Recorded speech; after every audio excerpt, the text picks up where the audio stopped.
कि एक विधवा औरत 42 साल की उम्र में भी ज़िंदगी जी सकती है। उनके भी हालात वैसे नहीं थे और इस वजह से मुझे नहीं संभाल सकते थे या मैं उन पर बोझ नहीं बनना चाहती। 2 महीने हुए ही थे कि मेरे हस्बैंड की डेथ हो गई। कहाँ से शुरू करूँ कहानी ज़िंदगी की। इतनी उलझी हुई सी ज़िंदगी मेरी अब जाकर राह पर आई है। खुश हूँ मैं अपनी ज़िंदगी में, सब कुछ पाया जो चाहा ज़िंदगी से। मुझे लगता था मेरी ज़िंदगी एक खुली किताब जैसी है, लेकिन अब समझ में आया मेरी ज़िंदगी का तो एक राज है। यह कहानी फिल्मी या टीवी सीरियल की नहीं, बल्कि हरियाणा के यमुनानगर की रहने वाली सुहानी बजाज के जीवन की सच्ची घटना पर आधारित है, जिन्होंने बचपन में सपना देखा था कि वह मॉडलिंग में जाकर परिवार व समाज का नाम रोशन करेगी, टीवी चैनल व अखबारों की हेडलाइन बनेगी। लेकिन किस्मत को शायद कुछ और ही मंजूर था। बचपन में जो सपना देखा वह अधूरा रह गया। सुहानी बजाज का जन्म यमुनानगर में हुआ। परिवार की तरफ से उन्हें पूरा प्यार व अपने सपनों को पूरा करने की आज़ादी मिली, इसलिए परिवार के सदस्यों ने उन्हें अच्छे स्कूल में शिक्षा दिलाई ताकि उनकी बेटी का सपना पूरा हो सके। लेकिन बेटी की किस्मत ने खुद ही कुछ और लिख रखा था। कॉलेज के समय में ही सुहानी बजाज की ज़िंदगी में एक नया मोड़ आया। मात्र 18 साल की उम्र में सहारनपुर के रहने वाले संजीव बजाज से उन्हें प्यार हो गया और मात्र 1 साल बाद ही दोनों ने शादी कर ली। शादी से पहले सुहानी बजाज ने सपना देखा था कि पति का प्यार मिलेगा, सास, ननंद व देवर के साथ मौज मस्ती करेगी। लेकिन ये सपना भी उनका सपना ही रह गया, क्योंकि सुहानी बजाज व संजीव की शादी तो परिवार के सदस्यों ने करा दी, लेकिन इस शादी से दोनों परिवार खुश नहीं थे। कैसे उनकी ज़िंदगी बदली और मॉडल बनने वाली लड़की रियल एस्टेट में कैसे पहुंच गई, सुनते हैं खुद सुहानी की जुबानी। नमस्कार, मैं मोहम्मद जावेद, आप देख रहे हैं न्यूज़ 20 गुरुग्राम। आप लोगों ने टीवी सीरियल और फिल्मों में देखा होगा कि एक महिला किस संघर्ष के साथ ज़मीन से आसमान तक पहुंच जाती है, लेकिन मैं आज आपको ऐसी महिला से रूबरू कराऊंगा जिनका जन्म तो एक छोटे से शहर में हुआ था, लेकिन अपनी मेहनत के बल पर आज साइबर सिटी जैसे माने हुए शहर में अपना नाम कमा रही है। मैं बात कर रहा हूं सुहानी बजाज की। सुहानी बजाज का जीवन काफ़ी कठिनाइयों पूर्ण रहा है। उनसे पूछते हैं कि एक छोटे से शहर से साइबर सिटी शहर तक का सफ़र कैसे तय करा उन्होंने और एक घरेलू महिला रियल एस्टेट में कैसे आई। सुहानी जी, न्यूज़ 20 में आपका स्वागत है। एक छोटे से शहर से साइबर सिटी गुड़गांव तक का सफ़र कैसे तय करा? जावेद जी, मेरी ये कहानी एक बहुत कठिनाइयों के साथ इस शहर तक पहुंचा है मैंने। और अगर आपने मेरी बुक में भी पढ़ा होगा कि बहुत सारे चैलेंज एक लेडी की लाइफ में आते हैं कि मैं एक हाउसवाइफ थी और लाइफ ने मुझे इस तरह से चेंज किया कि मुझे पता ही नहीं चला कि लाइफ 5 मिनट में कैसे बदल जाती है। उस समय मेरे पास कोई ऑप्शन नहीं समझ में आ रहा था। बहुत सारे छोटे से शहर सहारनपुर से हूँ मैं, जहाँ पे मैंने अपनी ज़िंदगी के 20-22 साल दिए, यानी कि गोल्डन पीरियड लाइफ का। जॉइंट फैमिली 15 साल जॉइंट फैमिली, और उसके बाद लाइफ चेंज। सो नहीं समझ में आ रहा था कि लाइफ को कैसे करना है। बहुत कोशिश की उस शहर में सेटल होने की कि कहीं भी किसी भी तरीके से इतने साल गुजारे हैं वहाँ पे कुछ काम कर पाऊँ, बहुत कोशिशों के बाद, पर कोई भी रास्ता मेरे लिए शायद वहाँ पे बना ही नहीं था। सो सारे रास्ते शायद मेरे लिए बंद हो चुके थे वहाँ पे। इसीलिए एक कदम उठाया खुद को प्रूव करने का, खुद को साबित करने का कि एक विधवा औरत 42 साल की उम्र में भी ज़िंदगी जी सकती है और वो कुछ ऐसा कर सकती है जो शायद सबके लिए बहुत मुश्किल चीज़ हो। तो ये एक मेरा बहुत बड़ा चैलेंज था, इसीलिए मैं उठ के यहाँ पे गुड़गांव जैसे शहर में पहुँची हूँ। शायद यूनिवर्स मुझे यहाँ लेके आई है। सुहानी जी, आपने एक बुक लिखी है जिसका शीर्षक दिया है अपना सुहानी की कहानी। ये बुक लिखने की आपको प्रेरणा कहाँ से मिली? ये बुक लिखने की प्रेरणा मुझे बहुत सारे लोगों से मिलने के बाद मिली। जब मैं अपनी मुश्किलों का सामना करते करते इस शहर में पहुंची, जो कि मैं पहले से भी बहुत मुश्किलें का सामना कर रही थी, तो और मैं बहुत लोगों से मिली यहाँ पे। तो उनसे मिलने के बाद, उनकी बातों को सुनने के बाद तो मुझे ये लग रहा था कि उनकी लाइफ में इतनी बड़ी प्रॉब्लम्स नहीं है, वो तो बहुत कुछ कर सकते हैं लाइफ में। और अगर वो मेरे बारे में जानेंगे, मैं उनसे अपनी बातें शेयर करती थी कि ये मेरा स्ट्रगल है, मैं यहाँ तक पहुँची हूँ, मैं यहाँ कर रही हूँ। सो वो इंस्पायर होते थे मेरी बातों से और मेरे से मतलब मोटिवेट होते थे लाइफ को लेके। तो इन सब बातों को सोचते सोचते जैसे मैंने एक दिन मेट्रो में बैठी, देन एक लड़की मुझे मिली, रिचा है नाम उसका।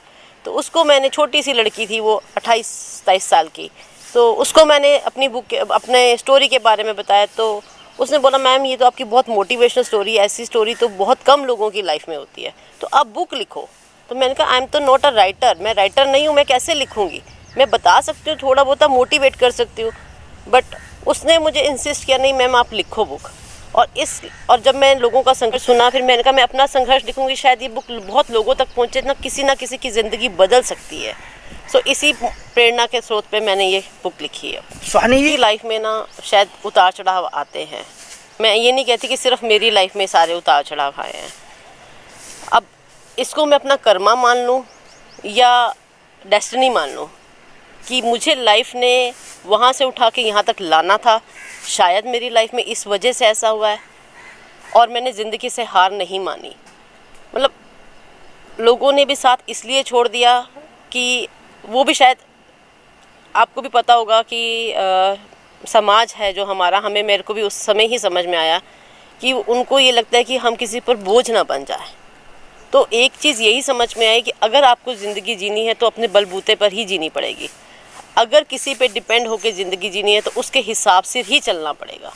तो ये एक मेरे लिए बहुत बड़ा चैलेंज था कि ये मैंने इतने सारे चैलेंज एक्सेप्ट किए, कभी मकान बिका, घर बिका, बिज़नेस में मैंने कोई कसर नहीं छोड़ी, नौकरियों में कोई कसर नहीं छोड़ी कि ये भी कर लो। इवन देन मैंने बुटीक में 10,000 की नौकरी, मैंने मैं आपको बताऊं तो जिम में भी नौकरी, रिसेप्शन की, सुबह 6 बजे उठ के जाती थी मैं, वो भी करी। होटल में भी नौकरी करी रिसेप्शन की, लोगों ने बातें बनानी शुरू कर दी, बट मैंने किसी की परवाह नहीं की, सिर्फ एक यही जुनून था कि रोटी कमानी है। अभी आपने सुहानी बजाज के जीवन के बारे में सुना कि कैसे उनकी जिंदगी में मोड़ आए, घर बिक गया, माता पिता ने साथ छोड़ दिया और जिससे प्यार करती थी वह भी उसे छोड़कर इस दुनिया से अलविदा कह गया। 2 बच्चों के साथ एक महिला को जीवन जीना, बच्चों का पालन पोषण करना कितना कठिन है यह तो आप सभी जानते हैं, क्योंकि एक विधवा महिला को समाज के लोग किन नज़रों से देखते हैं या हम भली भांति जानते हैं। लेकिन सुहानी बजाज ने हिम्मत नहीं हारी और अपने बच्चों का भविष्य बनाने व उनका पालन पोषण करने के लिए बुटीक का काम शुरू कर दिया। कुछ दिनों बाद बुटीक का काम चल निकला और परिवार फिर से पटरी पर लौट आया। लेकिन फिर अचानक जिंदगी ने करवट बदली और सब कुछ फिर बदल सा गया। कैसे बदला, क्या हुआ, खुद ही सुनते हैं फिर से सुहानी की जुबानी। सुहानी जी, जो मैंने आपकी किताब पढ़ी है, आपके जीवन के बारे में पढ़ी है, आपका मायका भी संपन्न था, ससुराल भी संपन्न था, फिर पति के देहांत के बाद लोगों, परिवार के दोनों तरफ से क्यों छोड़ दिया, ऐसा क्या कारण हुआ? जावा जी, ये मेरी एक पर्सनल वो है, मैं ऐसा कहूँ तो उन्होंने मुझे प्रॉपरली छोड़ा नहीं या कुछ, पर वो शायद इस तरह से इतने कैपेबल नहीं थे उस समय पे। पहले बहुत कैपेबल थे, मैं ऐसे कहूँ कि मैं सिल्वर स्पून बेबी मैंने जैसे आपको बोला हूँ, बट उस टाइम पे शायद उनके भी हालात वैसे नहीं थे और इस वजह से वो शायद मुझे नहीं संभाल सकते थे या मैं उन पर बोझ नहीं बनना चाहती थी। सो ये मैंने डिसाइड किया कि मैं किसी पर बोझ नहीं बनूँगी। वो मेरे को सपोर्ट करते, क्या करते, थोड़ा बहुत कर सकते थे, मुझे उनके हिसाब से ही चलना पड़ता। सो खुद ही डिसाइड किया कि अगर वो नहीं साथ दे रहे, क्योंकि वो इतने कैपेबल नहीं है, वो खुद ही सेटल नहीं है उस टाइम पे, कोई भी, चाहे वो मेरे ससुराल थे या मेरे मायके वाले थे, उस समय वो भी हिल चुके थे पूरी तरह से, तो वो कैपेबल ही नहीं थे कि वो मुझे भी संभाल पाते।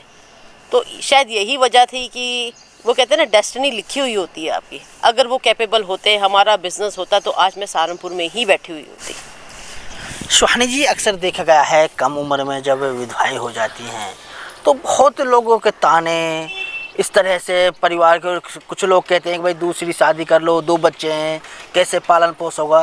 क्या आपको भी इस तरह के ताने या कठिनाई को सामना करना पड़ा? जावेद जी, जब एक लेडी विडो हो जाती है तो उस समय उसकी जो मेंटल स्थिति होती है शायद ये वो ही जानती है दूसरे तो सिर्फ बातें करने के लिए, और मेरे साथ भी ऐसा ही बहुत कुछ हुआ। तीसरे चौथे दिन औरतें मेरे पास घर में आती थी, सुहानी अब तो तू बेचारी हो गई है, अब तो तू कोई कलरफुल कपड़ा भी नहीं। I was a fashion designer, so मैं एक से एक अच्छे कपड़े पहनती थी, बनाती थी, लोग देखते थे कि इसने क्या पहना हुआ है। तो मेरे लिए एक बहुत बड़ा चैलेंज था ये कि ये लोग मुझे क्या कह रहे हैं कि भी तू ये कपड़ा नहीं पहन सकती, तू ये कलर नहीं पहन सकती। वो बोलते थे मुझे ये सब चीज़ें, वो ताने आते थे, पर मेरे दिमाग में एक ही चीज़ धुन सवार था कि मैंने कभी संजीव को अपने से दूर माना नहीं था। मैंने ये सोच लिया कि जैसे और लोग फ़ॉरेन में जाते हैं, मेरे पति भी फ़ॉरेन में ही हैं, कि मैं बेचारी भी नहीं हूँ, क्योंकि मेरे को संजीव ने कभी बेचारा बनना नहीं सिखाया। इवन देन मेरी मदर ने भी मुझे बेचारा बनना नहीं, उन्होंने मुझे हमेशा हर परिस्थिति में लड़ना सिखाया कि कैसे आपको इस चीज़ों का मुकाबला करना है। तो वो ताने मेरे पास ज़रूर आए। मुझे औरतें कहती थी सुहानी तुम तो पिंक कलर की साड़ी भी नहीं, मैं आज भी मेरे को वो वर्ड याद आते हैं तो मेरे हो जाता कि आज भी मैं पिंक पहन के बैठी हूँ यहाँ पे, तू तो पिंक कलर की साड़ी भी नहीं पहन सकती, अब कैसे करेगी। मैं कहा क्यों नहीं पहन सकती। और संजीव की मतलब डेथ के, आप यकीन मानेंगे जावेद जी, तीसरे महीने बाद करवा चौथ का व्रत था और मैंने वो व्रत तो नहीं रखा, पर वो मैंने नया सूट पहना, मेहंदी लगाई, और साथ वाले पड़ोसी आए, they are very happy to see me and they say to God bless सुहानी कि आपने इतना बड़ा चैलेंज एक्सेप्ट किया है। मैंने कहा मैं मानती हूँ इस चीज़ को, मैं कभी नहीं मानूंगी कि वो चले गए हैं या कुछ भी है। मुझे लोगों की ये जो नज़रिया है सोचने का, मुझे ये बदलना है। मेरे दिमाग में एक एक जो नेगेटिविटी मेरे सामने आ रही थी, मेरे को वो समझ में आ रहा था कि मैंने उन लोगों का ना नज़रिया बदलना है, औरत को समझने का। उनको लगता है औरत अब बेचारी हो गई है, अब ये हमारे काबू में आ जाएगी। वो मैंने बहुत कुछ देखा है अपनी लाइफ में कि अब तो ये हमारे काबू में आएगी। सुहानी जी, आप छोटे से शहर से अब साइबर सिटी गुरुग्राम में आ चुके हैं। यहाँ रियल इस्टेट में आपका काफ़ी तूती बोल रही है, काफ़ी अपने एक नाम कमाया अपनी मेहनत से। महिला को रियल इस्टेट में दूसरी नज़रों से देखा जाता है। जो रियल इस्टेट में आप कैसे पहुँचे, कैसे एक ब्यूटीक से लेकर आप रियल इस्टेट में आई? जावेद जी, मैं आपको बताऊं, मैंने यहाँ आने के बाद भी बहुत सारी नौकरियाँ करी हैं। ऐसा नहीं है कि मैंने एक ही नौकरी की। और यहाँ पर मैं आई थी कुछ बनने के लिए, कपड़े उठा के एक दिन आई ज़िंदगी में। वो भी किसी फ्रेंड ने बोले ज़िद की कि सुहानी दीदी आप दिल्ली चले जाओ, वहाँ पे आप काम कर सकते हो। मैं कहा मैं पढ़ी लिखी नहीं हूँ, मैं कैसे दिल्ली जाऊँगी, मेरे को तो स्टेशन भी नहीं पता। तो उसने कहा नहीं आप कर लोगे, आप में बोल्डनेस है। मैं क्या पता नहीं बोल्डनेस है। और उन्हीं दिनों मैं इस प्रैक्टिस में आई, Buddhism, I am a Buddhism practitioner. तो मुझे नहीं समझ में आ रहा था कि मैं ये स्टेप कैसे उठा पा रही हूँ, पर वो मैंने स्टेप उठा लिया। मैंने कपड़े उठाए और दिल्ली आ गई। वहाँ मैंने नौकरी की, मैंने फैक्ट्री में भी नौकरी की है। यहाँ पे आने के बाद मैंने बुटीक में भी नौकरी की है, मैंने जिम में भी। और सबसे बड़ी बात, मेरे को MNC में नौकरी मिली, जो मेरा एक बड़ा ख्वाब था, कि जो मैं कभी सोच नहीं सकती थी कि सहारनपुर की 15 साल 20 साल वहाँ रहने के बाद एक हाउसवाइफ टाइप की लेडी, उसको MNC में नौकरी मिल रही है। It's just a miracle for me. तो मैंने यहाँ मैं ये भी किया, बट वो भी एक 1.5 साल का मेरे लिए वो था, क्या कहते हैं, साइन कि आप 1.25 साल नौकरी करोगे। मेरे को लगा कि अब तो मैं यहाँ सेट हो गई हूँ, तो मेरे को ये नौकरी कोई और ढूंढ लूँगी इसके बाद। तो मैंने नौकरी ढूंढना शुरू किया। उसके बाद काफ़ी मुशक्क़त की मैंने नौकरियों के लिए, तो मुझे कहीं नौकरी नहीं मिल रही थी। तो उस समय ये समझ में आ गया था कि आप 45 साल की औरत को ना कहीं नौकरी नहीं मिलेगी।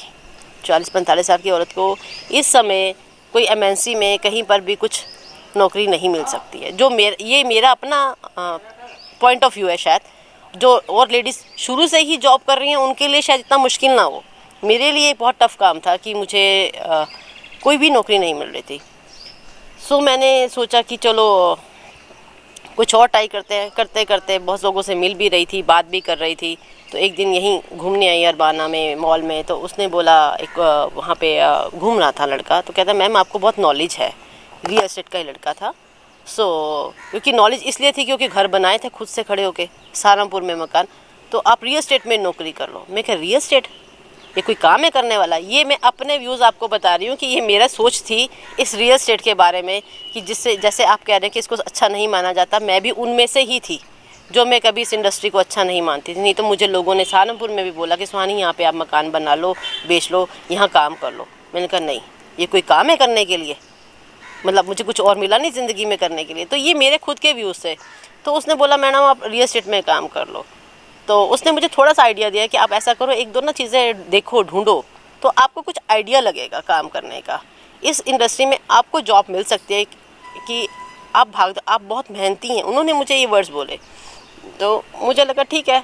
सो मैंने घर सर्च करना शुरू किया। जब मैं जहाँ पर भी जाती थी घर को देखने के लिए, सर्च करने के लिए, तो लोग मुझे ना वहाँ पे जो भी मिलता जैसे एजेंट्स से, so they are very inspire for me कि यार मैम आपको तो बहुत नॉलेज है, आप इस इंडस्ट्री में काम करो। मैं कहा मैं यहाँ पे कैसे काम कर सकती हूँ? कहते हैं यहाँ लेडीज़ काम करती है। फिर मैंने देखा it is the corporate culture, it's not about the small city वाला सिस्टम कि आप जैसे सहारनपुर में या यमुनानगर में जैसे शहर में एक लेडी रियल एस्टेट का काम कर रही है तो उसको गलत नज़रों से देखेंगे कि बस ये तो गलत ही हो गई है। तो ये मैंने जब यहाँ देखा कि कॉर्पोरेट में लड़कियाँ बैठी हैं, मैंने कहा यार ये कर सकती है तो मैं क्यों नहीं कर सकती। उस समय मेरा ये विचार बदला और मैंने कोशिश की इस रियल एस्टेट में आने की। और मुझे इस रियल एस्टेट में आने के बाद इतना ज़्यादा एक्सपोज़र मिला लाइफ का। और मैंने यहाँ पे सबसे पहले नौकरी ही की थी और उन्होंने भी मुझे बहुत ब्लेस किया कि दैट द लेडी वो ये काम करना चाहती है और सीखना चाहती है और इतनी अच्छी फैमिली से है, बट वो मेहनती है। दे एप्रिशिएट मी। सो वहाँ पे जाके मुझे हर एक बिल्डर से बात करने का मौका मिला। Then I see this is a corporate culture, ये वो सिस्टम ही नहीं है। तो मैंने इस रियल एस्टेट को ही ज्वाइन किया उस समय। सुहानी जी, आपके किताब में मैंने देखा है आपका सपना था कि मैं टीवी चैनलों की, अखबारों की हेडलाइन बनूं, मेडल जीतूं, ये चीज़। ये सपना कैसे आपका आया? कहाँ से आपने ये सपना चुना? फिर उस सपने का क्या हुआ? जावेद जी, मैं ना बचपन से ही मतलब स्कूल कॉलेज में तेज रही, मतलब तेज इन द सेंस हर चीज़ का मुझे शौक़ रहा है। मैंने गाने में, योगा, डांस, बास्केटबॉल, कभी आपने देखो मैं हर चीज़ में आगे रहती थी, किसी चीज़ में पीछे नहीं रहती थी। तो ये मेरा शौक़ है शुरू से ही। तो मतलब काफ़ी मेडल्स भी जीते हैं मैंने। तो उसके बाद 19 साल में शादी होगी तो वो सपना ना मेरा एक अधूरा ही रह गया लाइफ में। वो मेरी ज़िंदगी, मेरे बच्चे, मेरा पति, मेरी फैमिली, बस वही था। और शायद हर औरत के लिए शायद यही लाइफ होती है। तो बस मेरे ना कभी कभी मैं टीवी देखती थी तो वो ना अवार्ड मिलते थे अमिताभ बच्चन जैसे लेडीज़ को, और वो छोटी ग्रामीण वाली होती थी। मैं कहा यार सुहानी तू तो कुछ भी नहीं कर पाई ज़िंदगी में। मुझे ये रिग्रेट रहा लाइफ में हमेशा से। मेरे मन में जब भी टीवी देखती थी लेडीज़ को अवार्ड मिलता था तो मैं कहती थी सुहानी तेरी तो ज़िंदगी कुछ हो नहीं सकती। मतलब तेरी तो शादी हो गई है, तू तो हाउस वाइफ है, तेरे बच्चे हो गए, एक बेटी हो चुकी थी उस समय, दूसरा बच्चा हो जाएगा, उनको बड़ा करेगी, उनकी ज़िंदगी बनेगी, बस तेरी ज़िंदगी में कोई अवार्ड कभी होगा नहीं और तू कभी कुछ कर ही नहीं पाएगी। तो ये मेरे मन में एक वो रह गया, क्योंकि मेरे मन में था कि यार वो कर सकते हैं तो मैं भी कर सकती हूँ, पर मेरे को ज़िंदगी ने मौका नहीं दिया वो करने का। सुहानी जी, आपने अपनी किताब में शुरू में ही लिखा है कि आप 19 साल की एक लड़की थी, चुलबुल थी, कॉलेज जाती थी। आपकी उसी टाइम में संजीव से लव हो गया, बहुत कम, दोनों परिवार नाराज़ थे शादी से, फिर भी शादी कर ली। कैसे एक यूपी और हरियाणा के लड़का लड़की का प्यार हुआ? जावेद, मैं एक बात कहूँ, ये एक अरेंज मैरिज थी। वैसे तो ये लव मैरिज नहीं थी, बट जैसे ही हमारा रिश्ता हुआ फिर दोनों परिवारों में शायद नहीं बनी, उनकी सोच नहीं मिली आपस में। पर मैं शायद पहली बार किसी लड़के को लाइफ में मिली थी तो मेरे को उसी से ही प्यार हो गया। तो पेरेंट्स ने बोला भी कि नहीं अभी रहने दो, कि नहीं बनेगी तुम लोगों की। तो मैंने कहा नहीं, मैं अपने आप ही देखूँगी। मतलब एक महीना ही हमारी मुलाकात रही है रेगुलर। वो मतलब आधे घंटे में जैसे पहुंच जाते थे सहारनपुर से यमुनानगर मिलने के लिए, और मेरे एग्ज़ाम्स थे उन दिनों पे। बट मैं उनसे मिलती थी, बट वो एक कहते हैं ना कि एक अटैचमेंट हो जाती है, आप किसी से मिल रहे हो, और वो भी इतने एग्रेसिव थे कि नहीं भी तेरे से ही शादी करनी है कुछ भी हो जाए। सो मैंने अपने पेरेंट्स को मनाया शादी, जबकि वो नहीं एग्री नहीं थे, पर उन्होंने फिर मेरी खुशी के लिए एग्री किया और मैंने फिर संजीव से शादी की। ये थे हमारे साथ सुहानी बजाज, जिन्होंने अपने जीवन के बारे में बताया कि किस तरह एक छोटे से शहर से निकलकर आज साइबर सिटी गुरुग्राम में अपना नाम कमा रही है। सुहानी बजाज ने महिलाओं को अनुरोध करते हुए कहा कि जिन महिलाओं की कम उम्र में विधवाएं हो जाती हैं वो टूटे मत, बल्कि अपने हिम्मत से काम ले, क्योंकि उस संकट की घड़ी में परिवार दोस्त कोई साथ नहीं देता, अपनी हिम्मत ही साथ देती है। क्योंकि उन्होंने इस सब दौर से गुजर कर देखा है कि जो परिवार उन्हें सब कुछ मानते थे उन्होंने सहारा छोड़ दिया था, कुछ दोस्त थे जो अच्छे वो थे उन्होंने छोड़ दिया, लेकिन इस बीच में कुछ दोस्त भगवान के रूप में भी बन के उनकी सहायता करी। आपको ये न्यूज़ हमारी कैसी लगी? वीडियो को शेयर करें, चैनल को सब्सक्राइब करें और कमेंट्स बॉक्स में जाकर अपने विचार जरूर रखें, ताकि सही जानकारी के साथ आप तक न्यूज़ पहुंच सके। धन्यवाद।